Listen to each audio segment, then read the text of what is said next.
আঙ্গুলের ফাঁকের মধ্যে কি করতে হবে? অ্যাক্সিসর লাগাতে হবে। লাগানোর পরে ডাক্তার বা নার্স কোন চিকিৎসক নিজের হাতে গ্লাভস লাগাবে, দুই হাতে লাগাবে।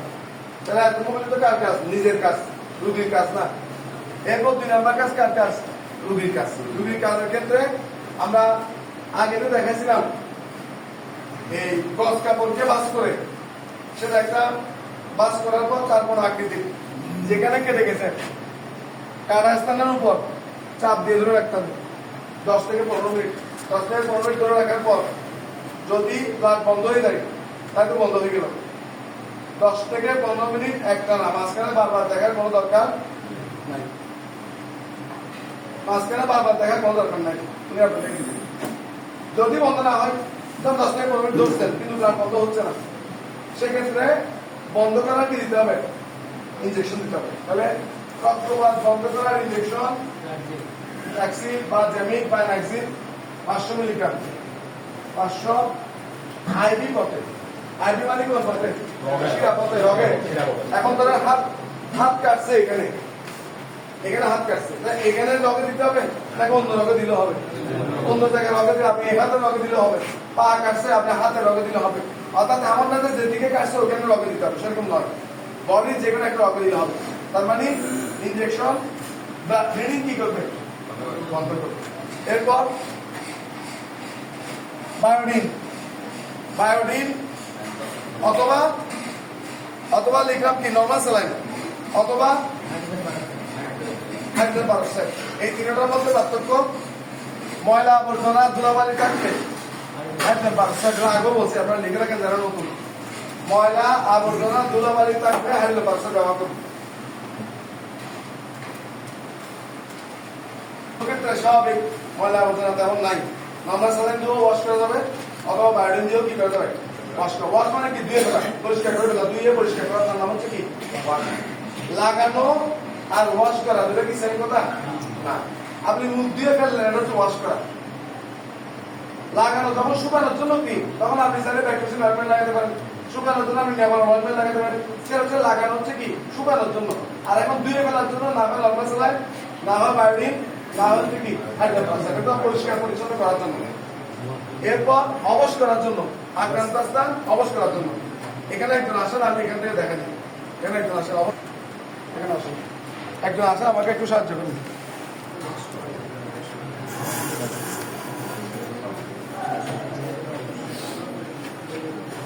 ইনজেকশন ব্যবহার করতে পারেন অথবা জেল ব্যবহার করতে পারেন।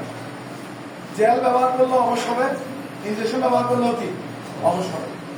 এই ইনজেকশনের সিরিঞ্জের আপনি নিডল দিয়ে এখান থেকে কি করবেন? এখানে রাবার ক্যাপ আছে, রাবার ক্যাপের মধ্যে এই সুইটা প্রবেশ করিয়ে এখান থেকে কি নেবেন? ওষুধ নেবেন। এটা যদি 3 সিসি হয়, 3 সিসি ফুল নিলেন। ফুল নেওয়ার পর, ফুল কিন্তু এখানে দিবেন না, ফুল নিলেন, নেওয়ার পরে আক্রান্ত স্থান অর্থাৎ কাটা জায়গা চারপাশে, বাইরে, ভিতরে না, বাইরে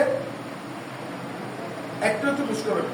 অনেক বেশি দিবেন না, অনেক বেশি দিলে ওই হাত অথবা ওই পা প্যারালাইসিসের মতো অবশ্যই দিতে পারে। কারণ এটা হচ্ছে কি সেন্স নিয়ে যাবে, অবশ করে দিবে। তাহলে মাত্রা বেশি বললে অসুবিধা, আপনি অল্প দিবেন। দাঁতের মধ্যে ইনজেকশন দিতে খেয়াল করছেন, একটু দেয়, একটু দিয়ে যদি সেন্স হয়ে যায় তাহলে দাঁত দেয় না, প্রয়োজন হলে আবার দেয়। আপনি যদি সেন্স চলে আসে দাঁতে আবার দেয়, ঠিক তেমনি এখানেও সেরকম অল্প দিবেন চারপাশে। চামড়ার ভেতরে মাংসে সামান্য দাগ সমস্যা নাই, কিন্তু রগে না। কোনো চিকিৎসক বা নর্মাল নার্স তারা রগের মধ্যে অ্যানেস্থেশিয়া দিতে পারে না। কারণ রগের মধ্যে অ্যানেস্থেশিয়া দিলে ওই জায়গায় অবশ হবে, তাকে সম্পূর্ণ মানুষটা অবশ্যই সম্পূর্ণ মানুষের সেন্সলেস হবে, আপনি করতে পারেন না। আপনি চামড়ার নিচে অথবা মাংসের সামান্য ধরে অসুবিধা নেই, অতটুকু করতে পারেন, কিন্তু গভীরে দেওয়া যাবে না। যেখানে রগে পৌঁছে যেতে পারে ওষুধ থেকে দেওয়া যাবে না। তাহলে দেওয়ার পর ধরেন দিলেন, 1 থেকে 2 মিনিট পর আপনি একটা ফোর্সেপস নেবেন। একটা ফোর্সেপস নিয়ে একটু এরকম করলেন, রুগী থেকে জিজ্ঞেস করবেন যে ব্যথা পায় কিনা। যদি ব্যথা না পায় তাহলে কাজ হয়েছে কিনা। আর যদি মনে করছে একটু ব্যথা পাচ্ছে, তাহলে একটু অপেক্ষা করে আবার যদি ব্যথা পায় তাহলে কি করবে? আর একটু মাটি দেওয়া যাবে। তবে একসাথে বেশি দেওয়ার নিয়ম নাই, অল্প করে দেওয়ার নিয়ম। এক জায়গায় বেশি না দিয়ে অল্প চারদিকে দেওয়ার নিয়ম। আমার চারদিকে ব্যথাটা কি করতে হবে? দূর করতে হবে। আমি সেলাই করবো এখানে, ধরেন এই জায়গায়, তাহলে আমি অবশ করছি এই জায়গায়, হবে? যেখানে সেলাই করবো তার আশেপাশে অবশ করতে হবে। সম্পূর্ণ অনেক দূরে করার দরকার নাই, সম্পূর্ণ হাত অবশ করার কোনো দরকার। অথবা আপনি জেল চারপাশে আক্রান্ত স্থানে চারপাশে কি দেওয়া যাবে, জেল দেওয়া যাবে। এরপর সুইয়ের মধ্যে সুতা ঢুকাবো। সুইয়ের মধ্যে সুতা ঢুকাই, ওটাকে আমরা গিট দিয়ে দিব।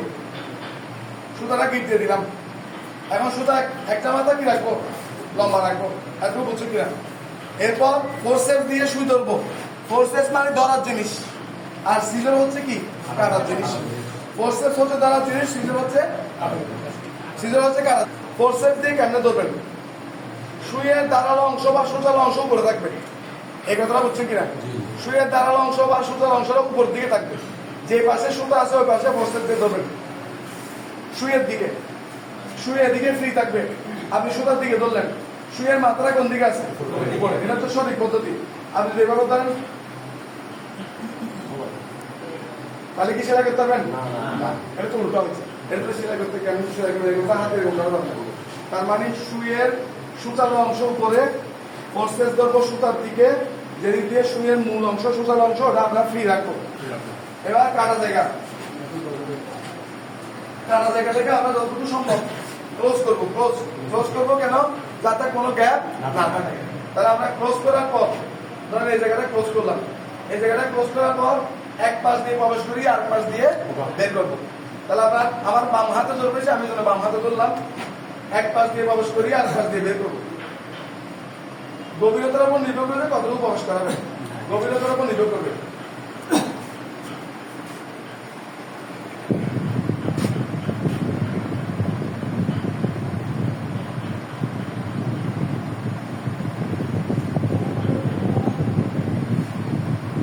এখন আমরা সুতাটা টান দিব। সুতা টান দিয়ে মাথাটা খাটো রাখবো, লম্বা রাখবো না। দেখেন সুতা এই যে মাথাটা অনেক লম্বা রাখবো না, আমরা এক পাশে নিয়ে আসতেছি। এই মাথাটা কি করলাম, খাটো করলাম। এখন মাথাটা রয়ে যাবে, এই খাটো মাথাটা রয়ে যাবে। এতটুকু বুঝছে কিনা বলেন। এরপর ফোর্সেপস, ওখানে মধ্যে দেখা আছে এখানে কাশির জায়গায় ফোর্সেপস দেখেন আপনারা যারা লিখছেন, ফোর্সেপস দেখেন, কাশিটা কেটে দেন। এই যে ফোর্সেপস উপরে সুতা নিচে, এই কথা লিখে রাখবেন। ফোর্সেপস উপরে সুতা নিচে, কাশি কথাটা কেটে দিয়ে ফোর্সেপস উপরে সুতা নিচে। তাহলে এখন এক প্যাচ, এরপর আরেক প্যাচ, দুই প্যাচ, বুঝছেন কিনা। প্যাচ দিলাম, দুই প্যাচ, এরপর আরেকবার দেখাতে। আচ্ছা দেখি আরেকবার দেখাচ্ছি।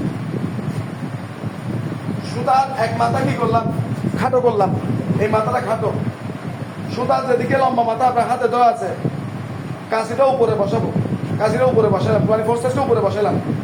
সুতা থাকবে কোন দিকে, সুতা নিচে। তাহলে খেয়াল করেন, এক প্যাচ, আমার হাত ঘুরিয়ে আমার দিকে আনলাম, আবার আমার হাত ঘুরিয়ে আমার দিকে আনলাম। তাহলে কয় প্যাচ হলো, আমার হাত ওই দিক থেকে ঘুরিয়ে আবার একবার আমার দিকে আনলে এক প্যাচ, ওই দিক থেকে ঘুরে আমার হাত আবার আমার দিকে আনলে কয় প্যাচ, দুই প্যাচ।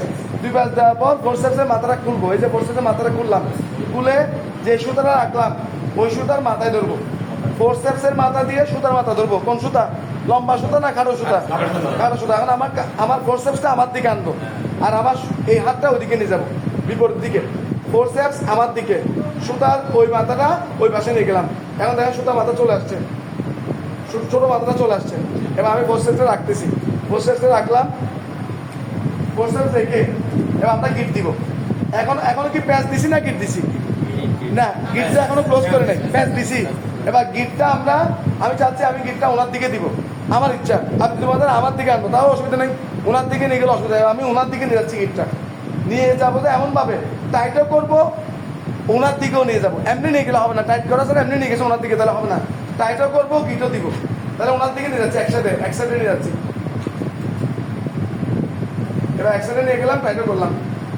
এতটুকু বুঝছে কিনা, এবার দেখেন টাইট হয়েছে ওখানে। আবার গিটটা এক পাশে গেছে, গিট আমার দিকেও আনতে পারে, ওনার দিকে নিতে পারে, কিন্তু এক সাইডে, মাঝখানে নয়। এতক্ষণ আমরা করলাম দুই প্যাচ এক গিট। এবার করবো কি, এক প্যাচ এক গিট। কোন দিকে, ভিন্ন দিকে না একই দিকে, একই দিকে। তাহলে আবার ফোর্সেপস দিব, কাঁচিটাও ফোর্সেপসটা উপরে রাখলাম। এই সুতা ওইদিকে ঘুরিয়ে আবার আমার দিকে নিয়ে আসবো। ওনার দিকে ঘুরিয়ে যে আমার দিকে নিয়ে আসি, তাহলে কয়বার হবে? একবার। তাহলে ওইদিকে ঘুরিয়ে আমার দিকে নিয়ে আসলাম, তাহলে একবার হওয়ার পর এবার আবার ফোরসেপসের কি করবো? মাথাটা খুলবো, খুলে সুতার মাথায় ধরবো, বিপরীত দিকে নিয়ে যাবো। কাছে আমার দিকে আনলাম, ফোরসেপস আমার দিকে আনলাম, আর সুতা ওনার দিকে নিয়ে গেলাম। বুঝছে কিনা? এমন কিন্তু এটা এবার চলে আসছে। এরপর আবার ফোরসেপসটা রাখবো, রাখার পর গিটটা কোন দিকে নিয়ে যাবো? ওনার দিকে। আগেও নিয়ে গেছিলাম ওনার দিকে, তাহলে এখন ওনার দিকে নিয়ে গেলাম, এখন গিট ক্লোজ করলাম, এখন কাজ শেষ। এবার বাড়তি অংশটা কি করবো? কেটে দিব। বাড়তি অংশ কেটে দিব। বাড়তি অংশ কাটার জন্য আমরা সিজর ইউজ করবো। সিজর বাড়তি অংশ কাটার জন্য সিজর ইউজ করবো। সিজর ইউজ করবো, এটার নাম সিজর কাটা, এখানে হাত কাটা যাবে। তাহলে বাড়তি অংশ, এই খাটো অংশটা আর লম্বা অংশকে একসাথে ধরবো। একসাথে ধরে 1 সেন্টিমিটার আর একটু লম্বা, দুইটা সমান, দুটাকে সমান পরিমাণ রেখে কেটে দিলাম। এখন দুটা মাথা সমান। এতটুকু বুঝছো কিনা?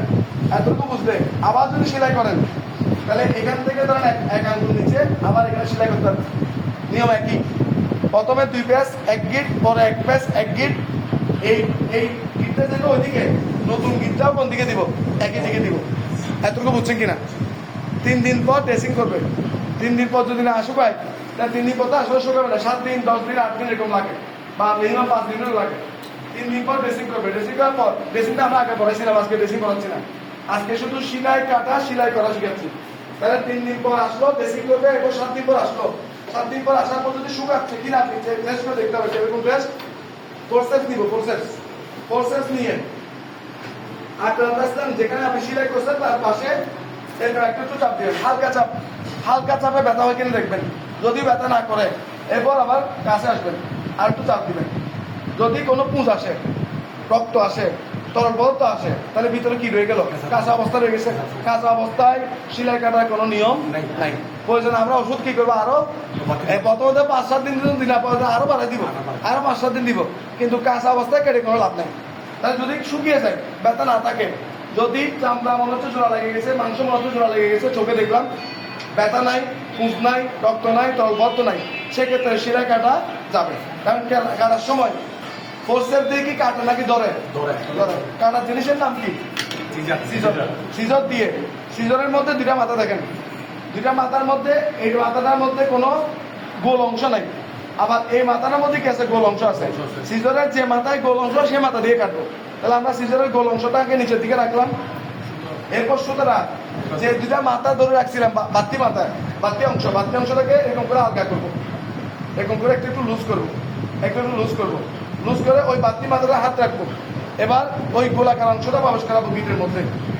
এটা দিয়ে যদি আমরা এরকম করি, হাত কাটবে না, কারণ নিচের মাথাটা সোজা, ওখানে হাত কাটার সম্ভাবনা নাই। তাহলে নিচের মাথাটা দিয়ে আমরা গোল অংশটা সোজার মধ্যে ঢুকালাম।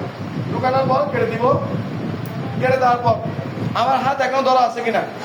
কোথায়? ওই যে বাড়তি সুতার মাথা যদি টান দিই, সম্পূর্ণ সুতা আপনার হাতে চলে আসতে হবে। আসলো, তার মানে ঠিক আছে। এখন আপনি এমন করেন, এই দিক থেকেও কাটছেন, ওই দিক থেকেও কাটছেন, এরপর টান দিচ্ছেন। এবার সম্পূর্ণ সুতা আপনার কাছে আসবে। যে মাথা আপনার কাছে আসবে, মাথা আসবে। আরেকটা অংশ কোথায় রয়ে গেছে? ভিতরে। কোনো অংশ ভিতরে রেখে দিয়ে যদি মনে করেন যে সুস্থ হয়ে গেছে, এরপর আপনার আবার পৌঁছাবে। তার মানে কাটবো কয় জায়গায়? গিটের জায়গায় কাটবো। টান দিব এক পাশে, সুতার বাড়তি মাথা ধরে টান দিব, সম্পূর্ণ সুতা আপনার হাতে চলে আসবে। অনেকগুলো জায়গায় কাটার কোনো দরকার নাই। তাহলে